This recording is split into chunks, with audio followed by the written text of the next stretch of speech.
नाज़रीन, आज ईरान ने अचानक पाकिस्तान का शुक्रिया अदा किया है। इसकी वजह क्या बनी है? पाकिस्तान ने आखिरकार ऐसा क्या किया है? ये भी आप लोगों को बताएँगे। इसके साथ-साथ ईरान के अंदर 500 जासूसों को पकड़ा गया है। वो कौन-सी इन्फॉर्मेशन लीक कर रहे थे, ये भी बताएँगे। और इसके साथ-साथ आज डोनाल्ड ट्रंप को उनके इत्तेहादियों ने आँखें दिखाना शुरू कर दिया है। फिर डोनाल्ड ट्रंप ने एक बहुत बड़ी धमकी भी दी है। ये भी आपको बताएँगे आज के प्रोग्राम में। आज तारीख है 16 मार्च 2026 और मैं हूं आपका मेज़बान आकिल हुसैन बाकरी। हमारे चैनल को ज़रूर सब्सक्राइब करें और बेल आइकन क्लिक करके नाज़रीन कमेंट सेक्शन में अपनी राय का इज़हार लाज़मी करें, क्योंकि आप लोगों की जो फीडबैक है नाज़रीन, हमारी वही असल ताकत है। आप लोगों को मालूम है कि इस वक़्त अमेरिका और इज़राइल की मुसलसल बमबारी का सिलसिला बदस्तूर जारी है ईरान के अंदर। वहीं ईरान की जानिब से जवाबी जो कार्रवाई है वो बहुत ज़्यादा सख्त है और इस वक़्त इज़राइल के अंदर जो हैं तिल अबीब जो शहर है वो इस वक़्त गज़ा का मंज़र वो पेश कर रही है। और इस वक़्त ये इत्तलात मौसूल हो रही हैं कि ईरान की खौफ़नाक किस्म की बैलिस्टिक मिसाइलों की बमबारी में इस वक़्त इज़राइल के अहम कई ओहदेदार भी इस वक़्त हलाक हो चुके हैं। और नेतन्याहू के हवाले से भी अभी भी यही इत्तलात मौसूल हो रही हैं कि कल की जो वीडियो उनकी सामने आ चुकी है, वो भी एआई वीडियो है और उसमें भी लोगों ने तरह-तरह की उस पे गलतियाँ निकाली हैं, जिसमें बार-बार एक ही वीडियो में कई कट्स लगाने के हवाले से भी इस वक़्त कन्फर्म हो चुका है। तो यूँ उनके हवाले से, उनके बेटे के हवाले से और उनके भाई के हवाले से भी अभी तक कोई कन्फर्म नहीं हुआ है। और यूँ ईरान की जानिब से ये कहा गया है, बिलख़ुसूस नए सुप्रीम लीडर मुज्तबा ख़ामनई ने कहा है कि जब तक हम अपने जो बच्चियाँ हैं, जो शहीद हो चुकी हैं और वो जो टीचर्स शहीद हो चुकी हैं और दीगर जो हमारे लोग शहीद हो चुके हैं, उनके और इसके साथ-साथ supreme leader Ayatollah Ali Khamenei की शहादत का जब तक हम बदला नहीं लेंगे, उस वक़्त तक ये हमलों का सिलसिला इसी तरह तेज़ किया जाएगा। अब इसके साथ-साथ ईरान ने ये भी वाज़ेह कर दिया है पासदारान इन्क़िलाब ने कि हम नेतन्याहू अव्वल तो वो मर गया होगा, अगर वो हलाक नहीं हुआ है, तो हम उसका पीछा करेंगे और उसको मंतकी इंजाम तक हम पहुँचाएँगे। ये उनकी जानिब से कहा गया है। अब इसी दौरान ही ईरान के अंदर जो है एक बहुत बड़ी कार्रवाई अमल में लाई गई है। नाज़रीन, ईरान में जो पुलिस चीफ है उनकी जानिब से ईरान के उन्होंने एक बहुत बड़ा इंकशाफ किया है कि ईरान के अंदर 500 के करीब हमने जासूसों को पकड़ा है। अब फिर उसके बाद उन्होंने खौफनाक इंकशाफ ये भी किया है कि तकरीबन 250 के करीब जो हमने जासूसों को जो पकड़ा है, वो जो हैं वो अहम मिलिट्री यानी मिलिट्री के लोग हैं, मुख्तलिफ पुलिस और फिर जो उनकी आर्मी है, उस पे बड़े-बड़े ओहदों पर काम करने वाले लोग हैं। ये अहम शख्सियात हैं जो मुख्तलिफ ऑपरेशन के बिलख़ुसूस इस वक़्त जंगी इस महास के दौरान जो हैं उन्होंने इन्फॉर्मेशन लीक कर रहे थे और वो 250 के करीब है। ये इन्फॉर्मेशन लीक कर रहे थे नंबर 1। ये टॉप जितने भी ईरान की जो शख्सियात हैं उनकी लोकेशंस वो ट्रेस करके उनके हवाले से इन्फॉर्मेशन जो है वो इज़राइल तक पहुँचा रहे थे। अब इसके साथ-साथ ये अहदाफ की निशानदही कर रहे थे कि इज़राइल और अमेरिका को जो हिटिंग की जाती है, जो बमबारी की जाती है, उसमें वो लोकेशंस और वो अहदाफ की दुरुस्त निशानदही के लिए ये 250 के करीब बिलख़ुसूस जो जासूस थे, ये उनकी मावनत कर रहे थे। और दीगर जो 250 के करीब जो जासूस थे, वो मुख्तलिफ इन्फॉर्मेशन मुख्तलिफ शहरों में बिलख़ुसूस तेहरान के अंदर की इन्फॉर्मेशन, हुकूमती इन्फॉर्मेशन, यूँ ये एक्टिव थे और एक-एक चीज़ इसराइल तक पहुँचाई जा रही थी। तो ये इनको गिरफ्तार किया जा चुका है। आप लोगों को मालूम है कि ईरान के अंदर इसमें कोई दो राय नहीं है कि इनके मिलिट्री के अंदर जो है वो टॉप की लीडरशिप तक जो है जासूस इज़राइल के मौजूद हैं। Even supreme leader Ayatollah Ali Khamenei की शहादत में भी ये इत्तलात मौसूल हो चुकी हैं कि उनकी शहादत में भी उनके जासूस उस वक़्त भी मौजूद थे जब सुप्रीम लीडर को शहीद किया जा रहा था। तो एक-एक चीज़, लोकेशंस, तमाम चीज़ें जो हैं वो उन तक पहुँचाई जा रही है।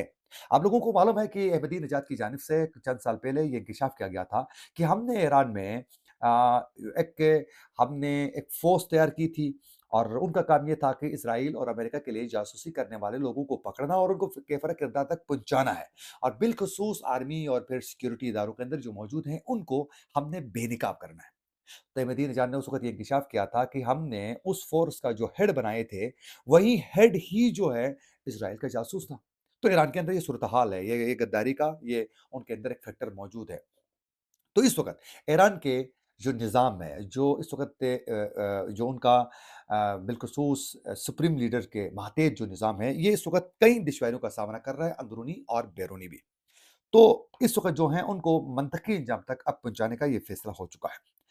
अच्छा, इसी के साथ-साथ आप लोगों को मालूम है कि अपने हार्मोज़ को ईरान ने मुकम्मल तौर पर बंद रखा है, लेकिन इसके साथ-साथ तुर्किया, पाकिस्तान, चीन इन ममालिक के लिए रास्ता खोला है और पाकिस्तान का एक बेरी जहाज़ को आज भी छोड़ा गया है, जो बहुत जल्द कराची के बंदरगाह तक वो पहुँच जाएगा। लेकिन इस वक़्त ईरान ने यहाँ साथ-साथ डॉलर को भी एक बहुत बड़ी वार की है ईरान ने। वो कैसे?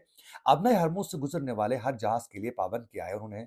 अगर कोई गुज़रना चाहता है, तो वो फिर चाइनीज़ करेंसी में जो है वो ट्रेड कर सकता है। फिर उनको हम छोड़ सकते हैं। तो यूँ डॉलर को एक दचका यहाँ भी देने की पूरी कोशिश की गई है। अब इसी दौरान ही आप लोगों को मालूम है कि डोनाल्ड ट्रंप की जानिब से ये कहा गया था कि अपना हार्मोज़ पर फौरी तौर पर तमाम बहरी जहाज़ों को गुज़ारने के लिए ईरान को टफ़ टाइम देने के लिए तमाम इत्तेहादी फौरी तौर पर हमारी मदद के लिए आ जाएँ। हम अपना हार्मोज़ पर जो है ईरान को टफ़ टाइम देंगे और तमाम जितने भी फँसे हुए जहाज़ हैं वो हम निकालने में कामयाब होंगे। ये डोनाल्ड ट्रंप ने मदद की उन्होंने अपील की अपने इत्तेहादियों से। अब उसमें एक तो फ्रांस ने इनकार किया शामिल होने से, ऑस्ट्रेलिया ने शिरकत से इनकार कर लिया, जापान ने उसमें जो है जापान ने तैनाती से इनकार कर लिया, बरतानिया ने हिचकिचाहट का इज़हार किया था पहले लेकिन अब जो है वो भी साफ इनकार कर चुके हैं। जनूबी कोरिया की जानिब से तजवीज़ पर गौर करने के लिए कहा गया लेकिन अब वो भी इनकार कर रहे हैं। चीन ने तो मुकम्मल तौर पर इसको मुस्तरद कर दिया था। यूँ इस वक़्त बरतानिया जापान, ऑस्ट्रेलिया और दीगर जितने भी इत्तेहादी हैं उन्होंने साफ इनकार किया कि हम अबनाए हरमुज़ को खुलवाने के लिए ट्रंप की अपील पर हम आना नहीं चाहते हैं और हम बहरी जहाज़ भेजने के लिए तैयार ही नहीं है। साफ इनकार किया। अब उसके बाद डोनाल्ड ट्रंप ने कहा कि अगर नेटो ने हमारे इत्तेहादी नहीं बने और हमारा साथ नहीं दिया तो इनका बहुत बुरा होने वाला है। हालाँकि ये पहले ही अपने इत्तेहादियों को दुखतार चुके हैं, जिस तरीके से आप देख सकते हैं कनाडा के साथ उन्होंने किया। फिर इसी तरह उन्होंने जिस तरीके से पनामा कनाल को कब्ज़ा करने के लिए जो हरकतें की, तो उनके इत्तेहादी खुद उनकी जो हरकतें हैं उससे बहुत परेशान हैं। तो अब ये साफ़ उनकी जानिब से इनकार भी किया गया। यूँ इस वक़्त अपना हार्मोज़ जो है वो ईरान के राह-मक़रम पर ही है। जो जहाज़ वहाँ से गुज़रेगा, वो ईरान न चाहे तो गुज़र भी नहीं सकता। ये साफ़ इस वक़्त जो है वाज़ेह हो रहा है। यूँ आलमी मईशत को एक बहुत बड़ा धचका मिल चुका है। अब इसी दौरान ही आज ईरान के वज़ीर ख़ारिजा अब्बास अराग़ची ने पाकिस्तान का शुक्रिया अदा किया और कहा कि हम इस मुश्किल वक़्त में, इस जंग के वक़्त में पाकिस्तान की हुकूमत और अवाम ने जो साथ दिया है, वो हम उसका तहे दिल से हम शुक्रिया अदा करते हैं। तो आख़िरकार क्या वजह बनी है?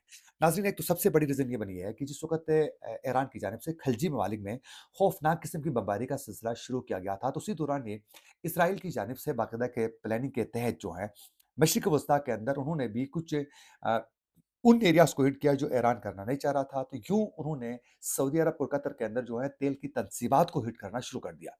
अब सऊदी अरब ने चीखना शुरू किया कि ये तो ईरान ने किया है और हमारे तनसीबात को निशाना बना रहा है।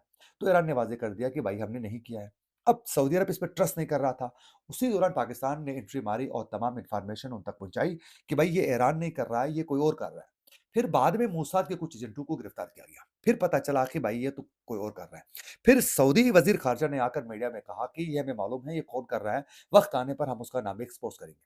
अगले रोज़ वज़ीर ख़ारिजा और फिर तुर्की के वज़ीर ख़ारिजा ने भी और तैयब उर्दवान की जानिब से भी खुल के आकर उन्होंने कहा कि खित्ते में अमन जो है वो इसराइल नहीं चाहता है और इसराइल ये सब कुछ करवा रहा है और इसराइल को फ़ौरी तौर पर लगाम देने की ज़रूरत है। सख्त इंतहाई उन्होंने स्टेटमेंट दागना शुरू कर दी। और इसके साथ-साथ पाकिस्तान ने किरदार ये भी अदा कर दिया है कि बिलख़ुसूस इस वक़्त ईरान की मुसलसल हिटिंग के दौरान मशरिक़ वुस्ता में सऊदी अरब और कतर और यूएई सब मिलकर जो हैं ईरान के खिलाफ कोई एक्टिविटीज़ कर सकते थे, कोई ऐसी लेकिन पाकिस्तान फ़ौरी तौर पर सऊदी अरब के दौरे में पाकिस्तान के वज़ीर-ए-आज़म, वज़ीर ख़ारिजा फ़ील्ड मार्शल सारे चले गए और ये कहा गया कि भई फिलहाल ईरान के ऊपर कोई अटैक ना करें, ये आपस में लड़ाने की कोशिश है और किसी तरीके से आपकी आपस में लड़ाई शुरू होगी तो यहाँ से अमेरिका और इज़राइल एग्ज़िट चाहते हैं, तो इनको एग्ज़िट नहीं देना है। अभी फिलहाल बर्दाश्त किया जाए, ईरान जो कुछ कर रहा है उसकी मजबूरियाँ भी हैं और इश्यूज़ भी हैं।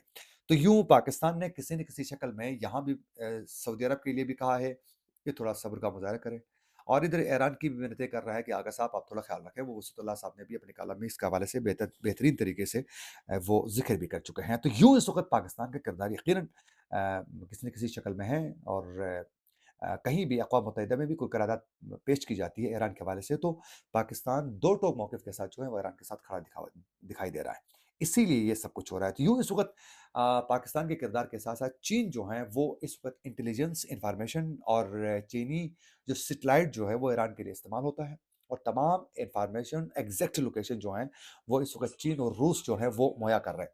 ये थी कुछ अपडेट्स जो हम आप तक पहुँचाना चाह रहे थे। इसी के साथ अपने मेज़बान आकिल हुसैन बाकरी को दीजिए इजाज़त। अल्लाह निगहबान।